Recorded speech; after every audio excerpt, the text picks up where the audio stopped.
السلام عليكم ورحمة الله تعالى وبركاته. مرحبا بكم معايا في قناتي سنرايز كلاب. نورتوني حبيباتي. اليوم كان الحال بارد بزاف. حبيت ندير هذا الخبز المحشي ولا كسرة محشية ولا معمليش كيف راح نسميها، هي ليسونسيال بنة. عجبتني ودفاتنا فريمون. اليوم كان نهار بارد بزاف، مطر صبت ما شاء الله. اللهم اجعلها صيبا نافعا ان شاء الله. الحمد لله بعد مده يعني طويله كانت المطر قاطعه ما صبتش. الحمد لله امطرنا الله. اذا نرجعوا للعجينه. درت شويه تاع السميد، حطيت فيه شويه الملح، شويه خميره، شويه سكر، وراح نبلها نخليها يابسه. المره الاولى كي نبلها خليتها يابسه، ما حبيتش نديرها مطلوقه من النهار الاول باسكو مزال نرجع نزيد نعجنها مليح باسكو هي السميد ماهيش فارنه. الفارينه طبعا ما تحتاجش العجين بزاف، مي السميد لازم نعجنوها. درتها شويه تشبه للملاوي تاع تونس. مي انا خليتها يابسه. فوالا كما تشوفوا خليتها يابسه. خليها ترطب شويه لا تتفاعل هذيك الخميره، ونروحوا للحشو. الحشو اللي هو طبعا البصله الخضراء. تعرفوا بلي هذا هو وقت البصله الخضراء هذه فريمون تلقاوها بزاف ونستعملوها بزاف في الوصفات التقليديه تاعنا.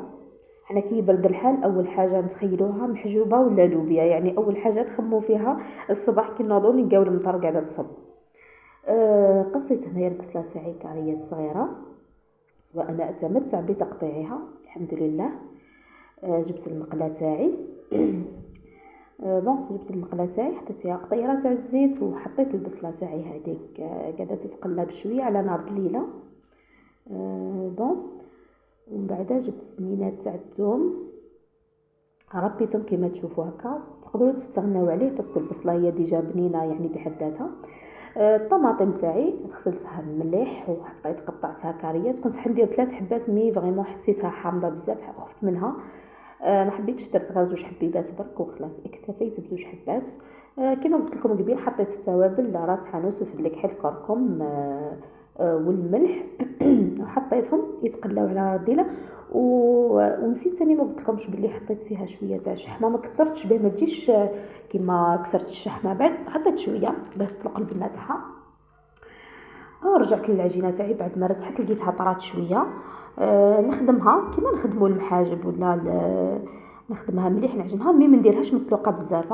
جوست هكا تكون شويه بك مطلوقه. ومن بعد زدت خدمتها مليح بالزيت.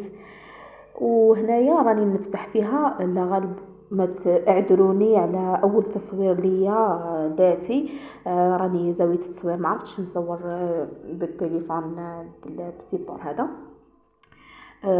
هي ليسونسيال حطيت في العجينه، حطيت كميه مليحه تاع حشوه وحطيت قطع تاع فرماج ثاني. وعلى الجنب كيما هكا حكمت درتها كي الطفيره. باه ما تتقفل باه ما تتحلناش. اذا وحطيت طيبتها على الوجهين في مقله سخونه وعلى نار متوسطه. ما تنساوش بلي فيها السكر راح تحمر ليه تسمى مش راح تطيب من داخل وراح تبقى يعني خضره من داخل وطيب تتحرق من برا. هنايا كنت كملت بنه روعه، ننصحكم تجربوها.